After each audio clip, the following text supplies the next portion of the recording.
ఓం నమో వెంకటేశాయ. ధ్వస్తరజస్తమస్కా అస్తనైజ సమస్త గోవింద గోవింద. లోభాదికన్నాస్తి శరీరబంధాత్ లోపాదికన్నాస్తి వినాశ్యభావాత్ లేపాదికన్నాస్తి విసంగభావాత్ లాపోపితే నాస్తి గుణాద్యభావాత్ అని గోవర్ధనాచలోద్ధారకుడైన శ్రీనివాస పరమాత్మని భక్తిగా మనసులో భావించుకుంటూ శ్రీశుకుల వారు ఉపదేశం చేసిన శ్రీమద్భాగవత మహాగ్రంథం యొక్క అధ్యయన కార్యక్రమాన్ని మనం ప్రారంభించుకుందాము. యథాప్రకారం ప్రార్థనా శ్లోకాలను చదువుకుని మంగళాచరణం చేసుకుందాము. శ్రీ గణేశ ప్రార్థన. ఏత్వామసంపూజ్య గణేశ నూనం వాంఛంతి మూఢా విహితార్థ సిద్ధిం త ఏవ కష్టాననుభూయురిత్థం జ్ఞాతో మయా తే సకలః ప్రభావః. శ్రీ గురు ప్రార్థన. గురుర్బ్రహ్మా గురుర్విష్ణుః గురుర్దేవో మహేశ్వరః గురుః సాక్షాత్ పరం బ్రహ్మ తస్మై శ్రీ గురవే నమః. శ్రీనివాస ప్రార్థన. తపస్యావ్రత తృప్తాయ తపస్యాముఖ్యరూపిణే తపస్యమాసే పూజ్యాయ శ్రీనివాసాయ తే నమః. అథ సంకల్పః అస్మాకం ఉపాత్త సమస్త దురిత క్షయ ద్వారా బుద్ధిశుద్ధ్యర్థం విద్యాభివృద్ధ్యర్థం భక్తిజ్ఞానవైరాగ్యాది తదనుకూల సర్వసంపత్సమృద్ధ్యర్థం శ్రీపరమేశ్వర ప్రీత్యర్థం శ్రీమద్భాగవత పాఠం కరిష్యామహే. అస్య శ్రీమద్భాగవత స్తోత్ర మహామంత్రస్య నారద ఋషిః బృహతి ఛందః శ్రీకృష్ణః పరమాత్మా దేవత బ్రహ్మబీజం భక్తిశక్తిః జ్ఞానవైరాగ్యే కీలకం. అస్మాకం శ్రీమద్భగవత్ప్రసాదసిద్ధ్యర్థే పాఠే వినియోగः ధ్యానం నారాయణాగమవిచారపరా భవంతః వ్యాసప్రసూతశుకభాషితమాచరంతః హాన్యాదివర్జితనిజాత్మవిభూతిమంతః యాగం సమాచరత భాగవతం పఠంతః. శ్రీ గురుభ్యో నమః. గోవర్ధనాచలోద్ధరణం పూర్తయింది. ఊళ్ళో ఉన్న పెద్దవాళ్ళందరూ వచ్చి నందుల వారిని అడగటము, ఆ నందుల వారు దానికి సమాధానం చెప్పడము ఇవన్నీ పూర్తయినాయి. ఈ లోపల ఏం జరిగింది అనే విషయాన్ని 27వ అధ్యాయంలో శ్రీశుక ఉవాచ శ్రీశుకుల వారు చెప్తున్నారు. గోవర్ధనే ధృతే శైలే ఆసారాద్రక్షితే వ్రజే గోలోకాదావ్రజత్కృష్ణం సురభిశక్ర ఏవచ అని.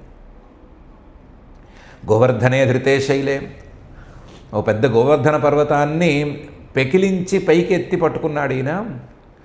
ఆసారాద్రక్షితే వ్రజే, పెద్ద పెద్ద ధారలతో వానలను కురిపిస్తుంటే గోలోకం మొత్తాన్ని ఏం చేస్తాం, గోకులం మొత్తాన్ని ఏం చేస్తాం, ఏదో ఒక దారి చూపించేస్తానన్నట్టుగా వానతో భయపెడుతూ ఉంటే ఆ భయం నుంచి పూర్తిగా రక్షించేశాడు.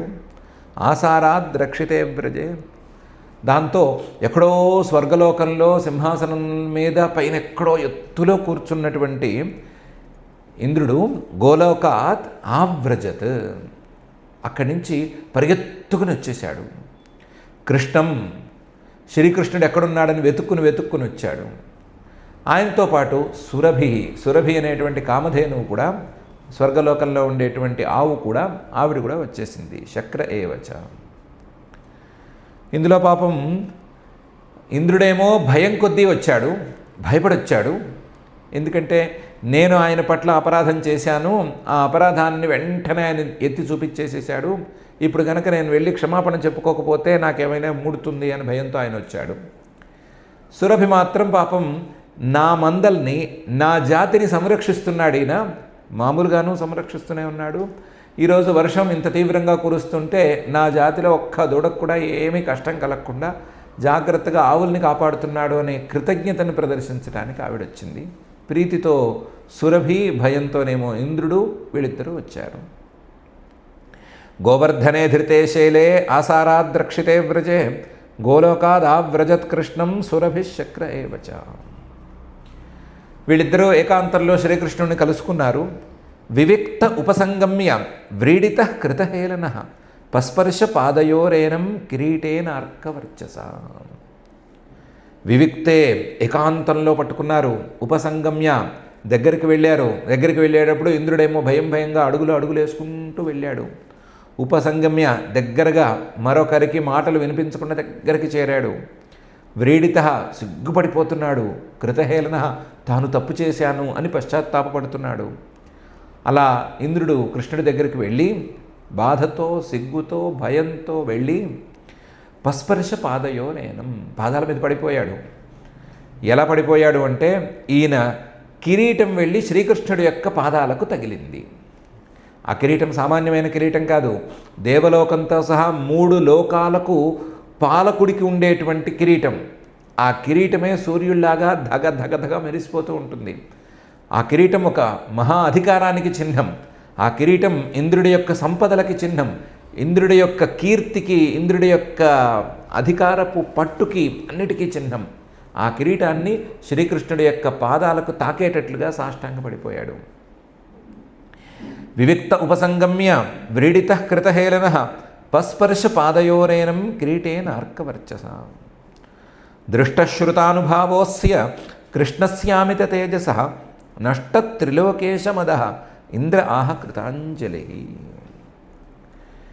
శ్రీకృష్ణుడు నారాయణస్యాంశ అని కూడా తెలియదని కాదు, కానీ ఆయన యొక్క తేజస్సు ఏమిటి, ఆయన పరాక్రమం ఏంటి, ఆయన గొప్పతనం ఏంటి అనే సంగతి పూర్తిగా మనసుకి ఎక్కలేదేమో అనుకోవాలి.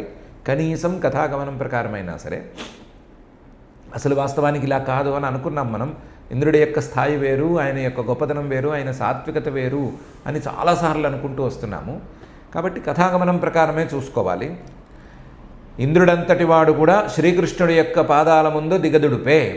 శ్రీకృష్ణుడి ముందు ఎవ్వరూ లెక్కలేదు. భయాదస్యాగ్నిస్తపతి భయాత్తపతి సూర్య భయాదింద్రశ్చ వాయుశ్చ మృత్యుర్ధావతి పంచమః అనే కఠోపనిషద్వాక్యం ప్రకారమైతే ఇంద్రుడు కాదు, అగ్ని కాదు, మరొకరు కాదు, మృత్యువు కాదు, ఎవరైనా సరే ఆ పరమాత్మ యొక్క శాసనంలోనే ఉండాలి, ఆయనకు భయపడుతూనే పనిచేయాలి అనేటువంటి విషయాన్ని పైకెత్తి చెప్పడానికి ఈ రకంగా నడిపిస్తున్నారు అని అనుకున్నాము.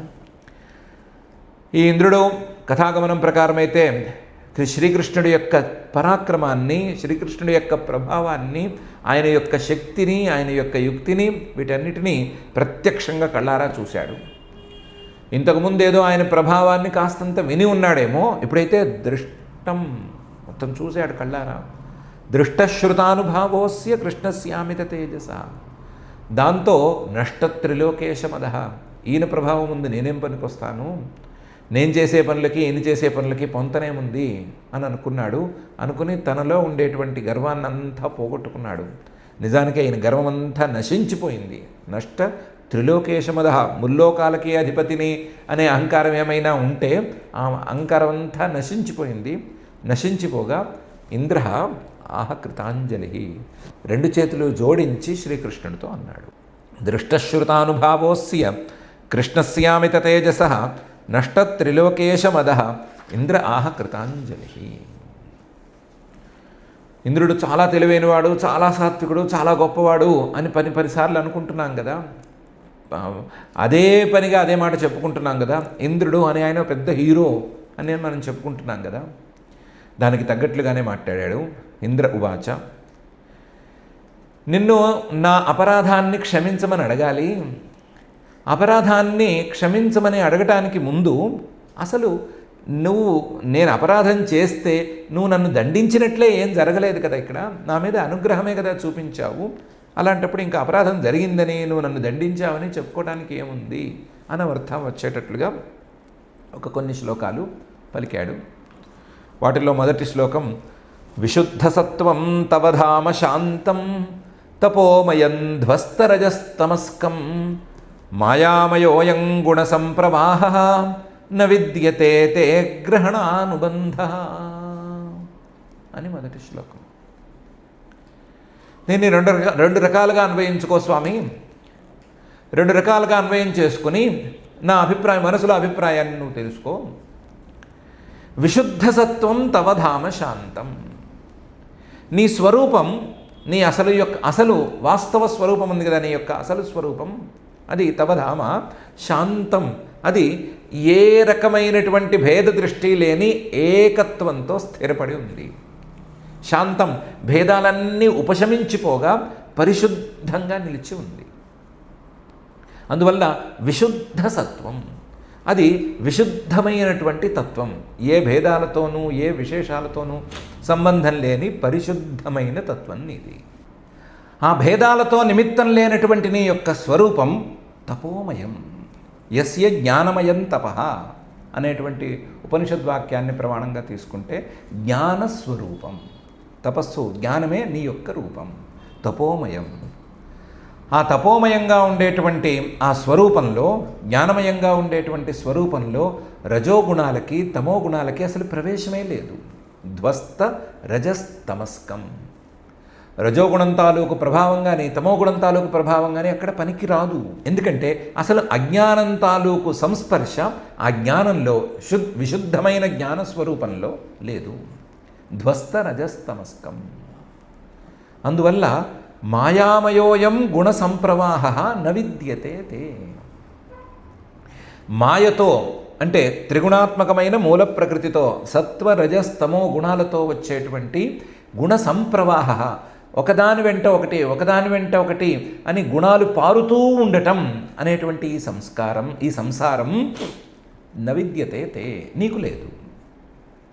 ఈ సంసారం గుణ సంప్రవాహ, ఏదో ఒక సంతోషం కానీ, ఏదో ఒక బాధ కానీ, ఏదో ఒక వ్యామోహం కానీ, ఇవి మళ్ళీ ఒకదాని వెంట ఒకటి అలా పరుగులు పెడుతూ ఉండటం అనే తీరులోనే నడుస్తోంది. ఇది అందరికీ అనుభవంలో ఉన్నదే. గుణ సంప్రవాహ, గుణాలు తప్ప ఇందులో ఏమీ లేవు. గుణాలు పారుతూ ఉండటం, ఒకదాని వెంట ఒకటి పారుతూ ఉండటం తప్ప ఇందులో ఈ సంసారంలో మరేదీ లేదు. అందువల్ల ఈ సంసారం మొత్తం మాయామయ అని మనం తేల్చేసేసుకోవచ్చు. మాయామయోయం గుణ సంప్రవాహ. ఇలాంటి గుణ సంప్రవాహం అసలు గుణాలతో సంబంధమే లేని విశుద్ధ జ్ఞాన స్వరూపుడమైన నీకు లేదు. న విద్యతే తే. ఎందుకంటే ఈ గుణ సంప్రవాహ అగ్రహణానుబంధ, అవిద్య వల్ల వస్తుంది, అజ్ఞానం వల్ల వస్తుంది. ఈ జ్ఞానాన్ని ఏదైనా ఒక శక్తి ఆవరించేస్తే అప్పుడు వస్తుంది. పరంతు న విద్యతే తే అగ్రహణానుబంధ. నీకు అజ్ఞానం లేదు కదా, విశుద్ధ జ్ఞానమూర్తివి కదా నువ్వు. విశుద్ధ జ్ఞానమూర్తివి కాబట్టి నీకు అజ్ఞానం అనే మాటే లేదు. అజ్ఞానం మాట లేదు కాబట్టి, అవిద్య అనే ప్రసక్తి లేదు కాబట్టి నీకు గుణ సంప్రవాహం లేదు. ఈ గుణ సంప్రవాహం లేదు కాబట్టి ఆ గుణాల్లో ఒకటైనటువంటి రజోగుణం తాలూకు అహంకారం కానీ కోపం కానీ లేవు. తమోగుణం తాలూకు వ్యామోహం కానీ మరొకటి కానీ ఏమీ లేవు, నీకేమీ లేవు. గుణాల ప్రభావాలేవి నీలో లేవు. నీవులు కేవలం నువ్వు విశుద్ధ జ్ఞానమూర్తివి. విశుద్ధ సత్వం తవ ధామ శాంతం తపోమయం ధ్వస్త రజస్తమస్కం. మాయామయోయం గుణ సంప్రవాహ న విద్యతే తే అగ్రహణానుబంధ. అయితే ఇది నీ యొక్క తత్వం కదా. నీ తత్వంతో ఆ తత్వాన్ని వేరువేరు కారణాలతో కాస్తంత లోకానికి పరిచయం చేయడానికి నువ్వు దిగి వచ్చినప్పుడు కూడా విశుద్ధ సత్వం తవ ధామ, సత్వప్రధానమైనటువంటి శరీరాన్నే నువ్వు ధరిస్తూ ఉంటావు. తవ ధామ విశుద్ధ సత్వం, సత్వం రజస్తమో గుణాలతో సంబంధం లేనటువంటి విశుద్ధ సత్వ ప్రధానమైనటువంటి శరీరాన్నే నువ్వు ధరిస్తూ ఉంటావు. అందువల్ల ఆ శరీరంలో నువ్వు అవతరించినప్పుడు, ఆ శరీరంతో కలిసి నువ్వు అవతరించినప్పుడు తవ ధామ శాంతం, చాలా శాంతంగా ఉంటావు. కోపాలకు ఆవేశాలకి నువ్వు లోను కావు. విశుద్ధ సత్వం తవ ధామ శాంతం. అందువల్లే తపోమయం, కేవలం జ్ఞానప్రధానంగా నీవు జ్ఞానప్రధానంగా ఉంటూ ఇతరులకు జ్ఞానోపదేశాన్ని ప్రధానంగా చేయటమే పనిగా పెట్టుకుని నడుస్తూ ఉంటావు, నడిపిస్తూ ఉంటావు. ఆ రూపంలో ధ్వస్త రజస్తమస్కం, రజోగుణానికి తమోగుణానికి ప్రవేశాన్ని కల్పించవు. వాటిని ధ్వంసం చేసినట్లుగా దూరానికి తన్నేసే ఆ విశుద్ధ సత్వరూపాన్ని ధరిస్తావు. విశుద్ధ సత్వాన్ని ధరించి ఉన్నప్పుడు గుణ సంప్రవాహ అనేది నీలో కుదరదు. గుణ సంప్రవాహ మాయామయ. మాయ అంటే త్రిగుణాత్మకంగా ఉండాలి కదా. త్రిగుణాత్మకాలుగా ఉన్నప్పుడు ఒక గుణం హెచ్చుగాను ఒక గుణం తక్కువగాను ఉన్నప్పుడు ఈ గుణాల హెచ్చు తగ్గుల వల్ల మార్పులు పరిణామాలు సంభవించినప్పుడు ఒక సుఖమో దుఃఖమో మరొక వ్యామోహమో ఏదో ఒకటి మానవులకు భావరూపంలో కనిపించేది ఏదైనా తయారవ్వాలి. గుణ సంప్రవాహ మాయామయ. ఇప్పుడు అలాంటి మాయామయమైన గుణ సంప్రవాహం 3 గుణాలు ఉంటేనే వచ్చేటువంటి గుణాల తాలూకు ప్రభావం లేదా గుణాల తాలూకు ప్రవాహం ఒకదాని వెంట ఒకటి రావటం అనేది నవిద్యతే తే నీకు ఉండదు. ఎందుకంటే అగ్రహణానుబంధ సహా అవిద్యా ప్రధానంగా లేదా అవిద్యతో ఆవరింపబడి ఉన్నప్పుడు అలాంటి గుణ సంప్రవాహం కలుగుతుంది. నువ్వు విశుద్ధ సత్వ ప్రధానమైన రూపాన్ని ధరించి ఉన్నప్పుడు కూడా నీకేమీ అజ్ఞానావరణం అనేది ఉండదు. కేవలం జ్ఞానప్రధానంగానే నీ శరీరము నీ అవతారము ఉంటాయి. అందువల్ల నీకు కోపాలు కానీ మరొకటి కానీ నువ్వు ఏదైనా అవతారంలో దిగి వచ్చినప్పుడు కూడా ఉండేందుకు ఆస్కారం లేదు. నీకు కోపం వస్తే కదా నేను అపరాధం చేసినట్లు, నీకు కోపం వస్తే కదా నన్ను దండించినట్లు, నన్ను దండిస్తే కదా అయ్యా నన్ను దండించొద్దు లేదా నన్ను దండించవద్దు, పైన ఇక మీద ఏమైనా దండిస్తావేమో ఆ దండనేమీ వద్దు, నాకు కేవలం నన్ను క్షమించి నన్ను వదిలేయవలసింది అని నేను ప్రార్థించడానికి. నీకు అలాంటి ప్రసక్తే లేదు అని మొదటి శ్లోకంలో చెప్పాడు. తెలివిగా చెప్పాడు, తత్వదృష్టితో కూడా చెప్పాడు. విశుద్ధ సత్వం తవ ధామ శాంతం తపోమయం ధ్వస్తరజస్తమస్కం మాయామయోయం గుణసంప్రవాహ న విద్యతే తే గ్రహణానుబంధ అని. మరైతే కుతోను తద్ధేతవ ఈశ తత్కృతాః లోభాదయో ఏ బుధలింగభావాః తథాపి దండం భగవాన్ బిభర్తి ధర్మస్య గుప్త్యై ఖల నిగ్రహాయ. మరి గుణ సంప్రవాహమే నీలో లేనప్పుడు కుతోను తద్ధేతవ, నీకు ఆ గుణ సంప్రవాహం ద్వారా వచ్చినటువంటి లోభాలు కానీ మరొకటి కానీ దేహ సంబంధంతో సామాన్య జీవులకు కలిగేటువంటి భావాలు కానీ ఇవేవి ఉండటానికి వీలే లేదు కదా. ఈశ తత్కృతాః లోభాదయ, గుణ సంప్రవాహం వలన కలిగేటువంటి కామ క్రోధ లోభ మోహ మద మాత్సర్యాది దుర్గుణాలేవి నీలో ఉండటానికి ఆస్కారమే లేదు. తేతు అబుధలింగ భావాః, అజ్ఞానం ద్వారా ఆవరింపబడి ఉన్నప్పుడు, మరి అంత ప్రయోగం ఉందిలే కానీ అజ్ఞానం అనేది బాగా దట్టంగా పేరుకుపోయి ఉన్నప్పుడు, ఆ అజ్ఞానం పేరుకున్నప్పుడు జ్ఞానశక్తి ఏమాత్రం పనిచేయని సందర్భంలో లింగ శరీరం మనస్సు ప్రధానంగా ఉండేటువంటి శరీరంలో ఏవేవో ఈ గుణాల తాలూకు ప్రభావాలు బుడుగుబుడుగుమని ఉద్భవిస్తూ ఉన్నప్పుడు, అవే కదులుతూ ఉన్నప్పుడు అప్పుడు ఈ రకమైన కామక్రోధాదులు కలుగుతాయి. నీకు అలాంటి అవకాశమే లేదు. ఏ అబుధలింగ భావా.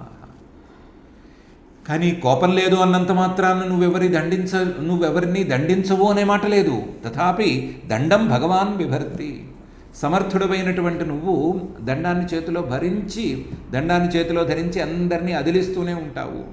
ఎందుకు? ధర్మస్య గుప్త్యై, ఈ లోకంలో ప్రధానంగా ఉండవలసినటువంటి ధర్మాన్ని కాపాడటానికి, ఖల నిగ్రహాయ, ఆ ధర్మాన్ని ఆచరించకుండా అధర్మ మార్గంలో వెళ్ళే వాళ్ళని నిగ్రహించటానికి, అదుపులో ఉంచటానికి దండం భగవాన్ బిభర్తి. లోకంలో ఉండేటువంటి జీవుల తాలూకు ప్రయోజనాల కోసం, ఆ జీవుల్ని నిలబెట్టేటువంటి ధర్మాన్ని రక్షించటం కోసం, అధర్మాన్ని తోలటం కోసం నువ్వు దండాన్ని చేతిలో పట్టుకున్నావు, అందరినీ దండిస్తున్నావే కానీ నీకేదో వాళ్ళ మీద కోపం ఉండి, నీకేదో ఆశ ఉండి, నీ ఆశకేదో భంగం అయ్యి ఇలాంటి కారణాల వల్ల అయితే కానే కాదు. తథాపి దండం భగవాన్ బిభర్తి ధర్మస్య గుప్త్యై ఖల నిగ్రహాయ. కుతోను తద్ధేతవ ఈశ తత్కృతాః లోభాదయో ఏ అబుధలింగ భావాః అని ఇంద్రుడు పరమాత్మతో అన్నాడు. ఇంకా కూడా చాలా అన్నాడు కానీ ఈరోజు ద్వితీయ విఘ్నం కాకూడదు అనే ఉద్దేశంతో కొంచెం ఆలస్యమైన ఈ కార్యక్రమాన్ని ప్రారంభించి కొంత దూరం నడిపించుకుందాము, కాసేపైనా చెప్పుకుందాము అనే ఉద్దేశంతో కూర్చున్నాము. కాబట్టి ఇక్కడికి ఆపుకుందాము. ఒకే ఒక విషయంతో తొందరగానే పూర్తి చేసుకుందాము. ఒకటి, ధర్మస్య గుప్తి ఖల నిగ్రహ. ఈ రెండు ఆయన యొక్క పనులు, పరమాత్మ తాలూకు పనులు. ధర్మాన్ని సంరక్షించటం, అలాగే అధర్మాచరణ చేసే వాళ్ళని అదుపులో ఉంచడం. వాళ్ళని ఏదో పూర్తిగా అధపాతాళానికి తొక్కేయటం, వాళ్ళని నాశనం చేసేయటం ఇది కాదు పని. వాళ్ళని దండించి, వాళ్ళని దారిలో పెట్టి, వాళ్ళని మళ్ళీ ధర్మ మార్గంలోకి తీసుకురావటం అనేది ఆయన పని. అందుకోసం ఆయన చేతిలో దండాన్ని పూనటానికి ఏమాత్రం వెనకాడడు. దండం లేని పాలకుడు అనేవాడిని ఏ చరిత్ర ఒప్పుకోవటానికి వీల్లేదు. దండం లేకుండా ఒక్క శాంతితో ప్రేమతో ఏ చరిత్ర నడవదు. మానవుడి చరిత్ర అస్సలు నడవదు. జీవుల తాలూకు చరిత్రలు నడిచే అవకాశమే లేదు. కాబట్టి జీవుడి యొక్క దారి అది గనక ధర్మంగా ఉన్నట్లయితే ఆయన దండానికి పని కల్పించడం. జీవుడి తాలూకు దారి గనక అధర్మం వైపుకు పయనిస్తే మాత్రం ఆయన దండానికి తప్పనిసరిగా పని కల్పిస్తాడు. ఈ విషయంలో అందరూ జాగ్రత్తగా ఉండాలి. అందరూ కూడా ఎవరికి వాళ్ళం మేము స్వతంత్రులం అనుకోవటమో, లేదా మా ఇష్టం వచ్చినట్టు మేము ఉంటాము అనుకోవటమో, వీటన్నిటినీ మానేసి మన నెత్తిన దండం పట్టుకునే ఒక ఆయన ఉన్నాడు. మహద్భయం వజ్రముద్యతం ఏతద్విధనమృతాస్తే భవంతి అని చెప్తోంది ఉపనిషత్తు. కాబట్టి మనందరికీ భయాన్ని కలిగించేలాగా ఒక ఆయన పైన ఉన్నాడు. ఆయన మన నెత్తిన వేయటానికి సిద్ధంగా ఉన్నాడు. కాబట్టి ఆయన మీద భయంతో మనం ధర్మ మార్గంలో మాత్రమే చరించాలి, ధర్మాచరణ మార్గంలోనే ఉండాలి అని అనుకోవాలి. మనం అలా అనుకుందాం. అనుకుని ధర్మ మార్గంలో ఉండి ఆయన దండానికి పని చెప్పనివ్వకుండా, స్కూల్లో మాస్టర్ ఉంటారు, మాస్టర్ బెత్తానికి పని చెప్పనివ్వకుండా ఎలాగైతే జాగ్రత్తగా ఒళ్ళు దగ్గర పెట్టుకొని చదువుకుంటామో అలా మనం ధర్మ మార్గంలో ఉండటానికి ప్రయత్నం చేద్దాం. అలా మనల్ని ధర్మ మార్గంలోకి ప్రయాణం చేయించవలసిందిగా, అలాగే ఆయన బెత్తానికి మన మీద పని చెప్పకుండా చూసుకోవాల్సిందిగా ఆ గోవర్ధనాచలోద్ధారకుడైనటువంటి శ్రీనివాస పరమాత్మని భక్తిగా ప్రార్థించుకుందాం. క్షమా ప్రార్థనాదులను చెప్పుకుని ఈ అల్ప సమయంలో మనం చేసుకున్న అధ్యయనాన్ని పూర్తి చేసుకుందాం. అథ క్షమా ప్రార్థనా. యదక్షరపదభ్రష్టం మాత్రాహీనం చ యద్భవేత్ తత్సర్వం క్షమ్యతాం దేవ నారాయణ నమోస్తుతే. అథ భగవత్సమర్పణం కాయేన వాచా మనసేంద్రియైర్వా బుద్ధ్యాత్మనా వా ప్రకృతే స్వభావాత్ కరోమి యద్యత్ సకలం పరస్మై నారాయణాయేతి సమర్పయామి. అథ లోకక్షేమ ప్రార్థనా. సర్వే భవంతు సుఖినః, సర్వే సంతు నిరామయాః, సర్వే భద్రాణి పశ్యంతు, మా కశ్చిద్ దుఃఖభాగ్ భవేత్. అథ మంగళం శ్రియః కాంతాయ కళ్యాణ నిధయే నిధయేర్థినాం శ్రీవేంకటనివాసాయ శ్రీనివాసాయ మంగళం.